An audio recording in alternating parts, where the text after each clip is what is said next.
which, speaking about Trinidad Tobago, we're going to head into our next topic, corruption in Trinidad Tobago football. So I did a video recently, which everybody knows EXTV is more about the light-hearted stuff. We try to keep things football.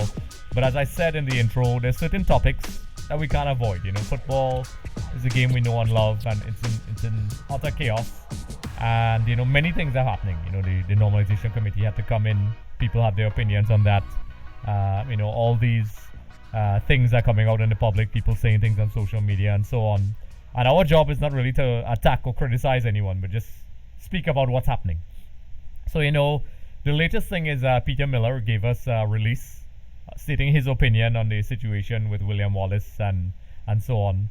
But we're not just going to speak about a specific case. What are your general thoughts on the overall process? Because you are involved in some aspects, but, I'll let you, let me know your thoughts. Well, I think obviously what I would say from the start is at the beginning, obviously, there was groups campaigning to obviously become part of the TTFA, which obviously United TTFA got in. Now, as I say, a lot of people have said in the past that I sided with one or the other. I sided with nobody because I do not get involved in politics. So that's one thing I always say to people. Now, obviously, United TTFA got in. FIFA then came in the normalisation committee. The timing was very ironic, that's all I'll say. But then again, I suppose with the things unfolding now, it shows maybe obviously that FIFA did have a case to do it, And then everything that's came then since, it looks like on paper there's so many things going on that is absolutely scandalous. What worries me is obviously Trinidad's reputation. At the end of the day, I know most of the people involved. People's reputations can be recovered, but Trinidad and Tobago, at the end of the day, the world's looking on and sadly laughing on a lot of it, and it jeopardises players getting contracts, it jeopardises all these things, and it's things that will really hamper the country progress in the future. So it needs to be sorted quickly. So whoever's right or wrong, we can all make our judgments. And it's not, as you say, our place necessarily to say we are with one or the other, but it needs to be fixed. It needs to be fixed soon. Obviously, that was the point of the normalisation committee coming in. So we need to see some action now, I think. That's the one thing I would say. Yes, there's all these articles. The Peter Miller thing. Obviously, they were talking about Terry's contract, Ramesh Ramdan's contract. At the end of the day, those are details. It's happened because of whatever deals were made. But at the end of the day, we need to see how Trinidad and Tobago football is going to move forward. Does it mean that people have to come together? It doesn't matter how it gets fixed, but we need to fix it. And that's the most important thing I always say to people now. It's the same reason I've always said, I am here. I would love to be used in any capacity to help the country. Sometimes people don't come to help. Well, that's their decision and that's fine. But at the end of the day, we should all want what's best for Trinidad. And I don't always see that happening, which is sad. Very sad.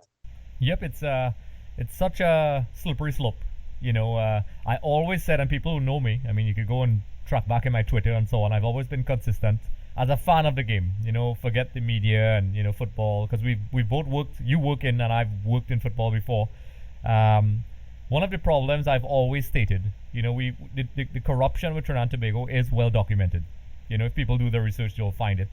It's unfortunately what we're being known for, and you're correct. We are, in a lot of ways, whether these people realize it or not, the laughing stock of the neighbors around us. And it's because we're showing, and when I say we, I mean the nation, and whether people are involved or not, it's one of those things you get affected by association. They're seeing that, wow, Trinidad and Tobago just can't get their stuff together. These guys can't manage themselves at all. And you have these smaller islands with a lot less resources sitting together, working together, getting their jobs done. I've seen the Barbados FA doing lots of great work. This is even before they hired Russell Latipi, and working with the Argentine Football Association on their football development and so on. And we are just dealing with crisis after crisis. People constantly have to defend themselves, even all the way back to Stephen Hart and before that. These guys had to deal with things before they even started to think about football. They have to deal with issues that are just, in some cases, ridiculous. Some cases, it's important. And as I said in the last video, which you guys can check out, I'll put a link in the description below and you can check it out up there. the question everyone involved has to ask, what legacy are you leaving behind? Because I said straight up, there are two generations of kids that have absolutely no interest. When you speak about Trinidad Tobago football and the Soca Warriors, they're shrugging their shoulders. They'll be like, yeah, whatever, and then they would go on their phones and go on YouTube and argue about Leo Messi and Cristiano Ronaldo, identifying with clubs more than their own country, which is truly the damaging aspect of this. Because these kids, all they know, all they're hearing is corruption, corruption. And the sad part is there are good people who are trying to help and they get lost and then they don't know what to do, what to speak, and they get covered in the stench of the corruption. And some of the smarter people just back away. And that to me is the real tragedy of all this. And, the truth be told, we spoke about this before, you and I. We're going to have to see how it unfolds. And I'm guessing if you're going to have to solve corruption, it's going to get worse before it gets better. And I think a monumental effort from lots of people to solve this problem. And truthfully, as it is right now, some of the people who are in, for lack of a better expression, in opposition, some of them are actually morally ambiguous. And just to end that point off, I've always stated that one of the problems we have, and maybe it's a reflection of Trinidad and Tobago as a whole, we have limited options. The people that are offering solutions, some of them, not all, oftentimes, just as morally ambiguous as the ones that are being accused. And as a result, the fans don't know who to listen to. So, I always made this joke, even if we get, Jose Mourinho or Pep Guardiola, they would probably last 2 days if they ever took the job. They would probably just quit and walk away because it's way too much. I mean, and it's something that is probably an entire show altogether that you and I could talk about, an entire special with James and Andre. But that's my no, you're right. I mean, I think the one thing that always comes to mind when all these corruption scandals come out and things is, now it may happen, I am not sure, but I mean, people say they do due diligence on things, but is there like do they inspect the people, before they go into these roles to make sure they're, I mean, I don't want to say squeaky clean because there's nobody squeaky clean. We all have our skeletons, so to speak, but so I don't know if, I mean, just like politicians, I suppose, abroad, they get vetted. Does everybody in the federation, whether it's the coach, whether it's the water boy, whether it's the administrator, do people go through that kind of scrutiny? And I'm not so sure, or is it just that, someday you think they're good at it and then they get the opportunity? So it's something maybe, if it's not done, has to be maybe even considered for the future. Yep. And a lot of people, before this election took place and the normalization committee and all that, there were interventions from the foreign bodies because they realized, and they, if you go on the websites, I think they changed the website now, I don't know, it's always changing, but they stepped in and I had to explain to them, listen, this is how administratively you had to do things. And they even put a list, which was an official release that I guess the TTFA had to follow, of the types of people and their qualifications required.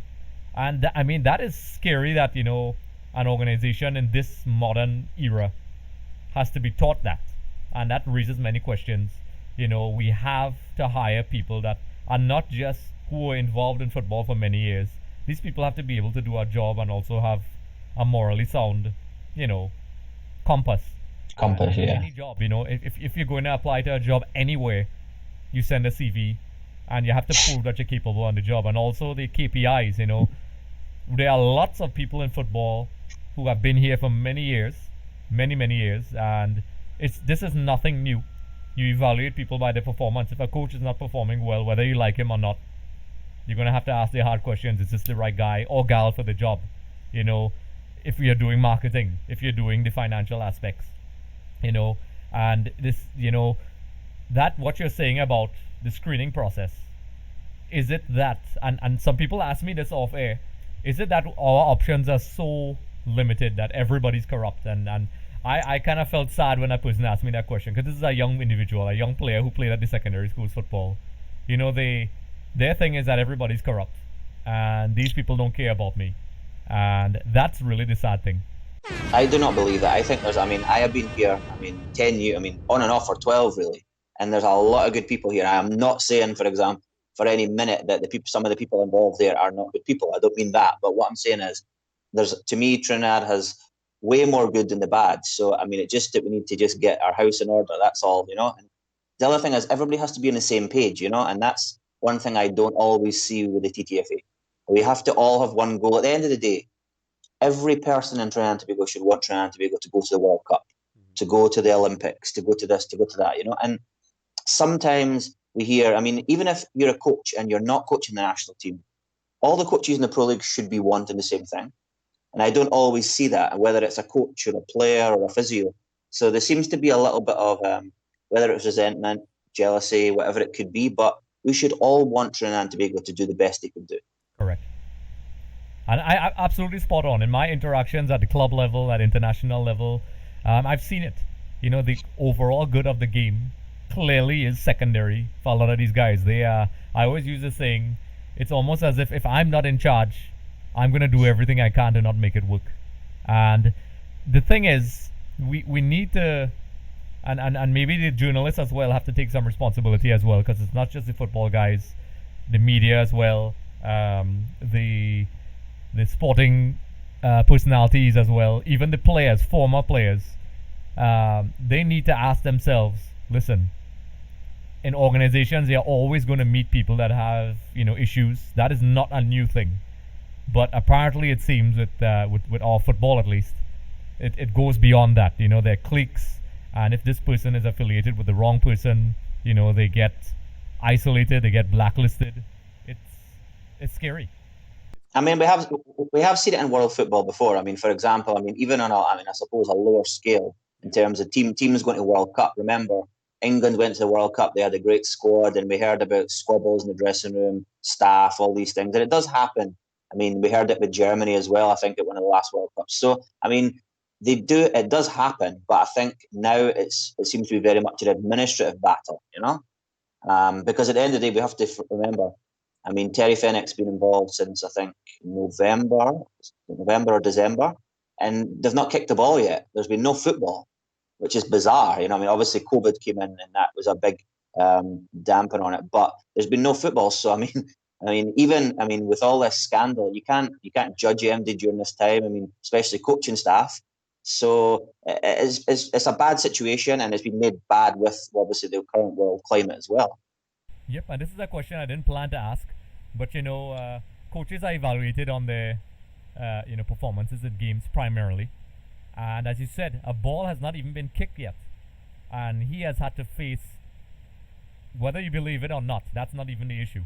You're a coach, you get hired, he's faced a barrage of attacks. Now, all coaches face this when you coach at a national team. You're going to get criticism, whether you like it or not. It comes to the territory. But, you know, let's go back to the last three coaches. We had Tom, Dennis, and Terry. And, well, if you want to count Stephen Hart as well. And Stephen Hart had lots of problems, and he was one of our best performing coaches. You know, he was winning. And then Tom came in, and he just never got a fair chance. That's my honest opinion. He came in, he dealt the cards that he was dealt. You know, he had to deal with the cards he was dealt. And then, you know, he was gone, which I have my issues with that, but that's another topic. And then, Dennis Lawrence comes in, and, you know, the record speaks for itself. This is not a personal thing, this is just statistics. You know, you want Trinidad and Tobago to win, and we won't. And then we changed administrations. But Terry comes in, he hasn't kicked a ball as yet. And he has had to deal with a lot of criticism. And the reason why I'm bringing this up is it's 2 points. The first one is, you know, the criteria he's being judged at, to me, is quite unrealistic at times. He's had to deal with a global pandemic, change in administration that is being contested by the global governing body, which has never happened before here, as far as I know. I could be wrong. I don't think so. And then, you know, these things are happening where the board itself is crumbling in on itself and people are turning on each other. It's crazy. What do you think about well, that's my first question, the criteria. You know, do you think that he's getting a raw deal? I do think he's getting a raw deal, but I mean, I think he's handling it pretty well. I mean, one of the things I think he's done well, and I agree with it, is he's not been too much in front of the camera during this COVID time. I mean, obviously, we obviously had to keep our distances and all that, so that from a normal point of view, you couldn't. But what I mean is, he's done enough. He's not overly been out there and campaigning for any side. I mean, at the end of the day, he's got a job to do.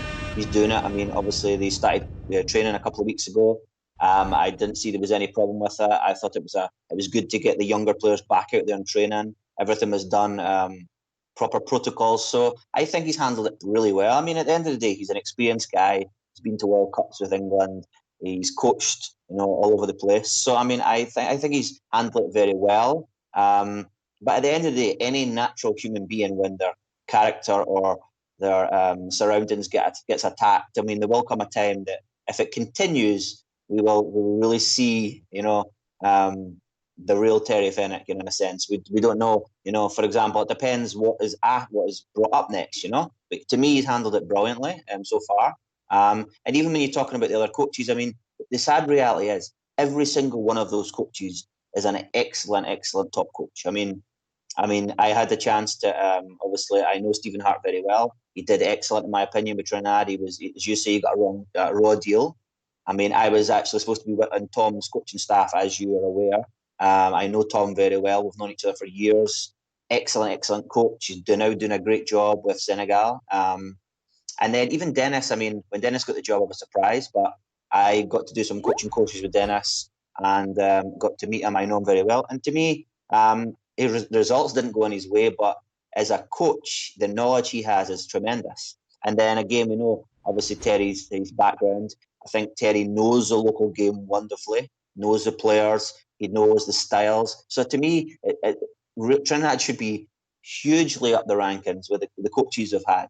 It's just sad, obviously, circumstances and, as we say, administrative problems that have caused the big backlash. So really, it is sad. But I think, I mean, honestly, from my point of view, Terry's done a good job so far, projecting himself and obviously what the national programme's doing. Yeah, and I mean, when he was first hired, was it you or maybe Shaka? I think we were discussing Shaka Hislop, folks, and we did say that he had a monumental task, and then all of a sudden, this is before the COVID-19, this is before the normalization committee, this is before the board started, imploding on each other. Little did we know that the mountain was way bigger than we thought. We thought it was typical sporting issues. So, you're right. I agree with everything you said. I spoke to all the coaches. Stephen Hart helped me a lot in some projects I worked on, and you could tell that these guys cared a lot about football, and oftentimes it gets lost in the media and the hype. And that's where the responsibility comes in, where the perceptions of these coaches are altered by what people say. And it all goes back to the corruption, which will go full circle, and that's a whole other topic, which we'll probably do. We'll probably do another topic, because we probably eat up most of our time speaking about this particular topic. And just to end off this topic, I'll end it by saying this. The term professionalism is being thrown around. A lot of these people say this, and they speak about professionalism, and part of being professional is, the conduct of a professional. And, the things that are being said on social media, and these articles, and it's very, very, very unbecoming. And these kids are seeing that, and how our kids, and maybe that's another topic we could speak about, how our kids are supposed to respond. You want professionalism from kids. You want better athletes. You want better administrators. You want better people involved in football. And then you resort to, when things get rough, everybody starts taking shots at each other and being really low. And there's ways to agreeably, sorry. And it's just bad, These guys are supposed to be the change, and they have to be mindful of how they act and what they say. I understand how it feels when people say things. This is the era we live in. You're tempted to go and say things on social media, and this is professional players all over the world get fines and punished for saying stupid things on social media. You have to be mindful of everything you said. Look at what happened with Chris Burchell. Whether you agree, disagree or not, what you say now has consequences. And it just shows that nobody is exempt. And that we'll definitely have to talk about that. Just a reminder, everyone, for more episodes, be sure to head over to our YouTube channel. Also, don't forget to subscribe for more updates, interviews, and content.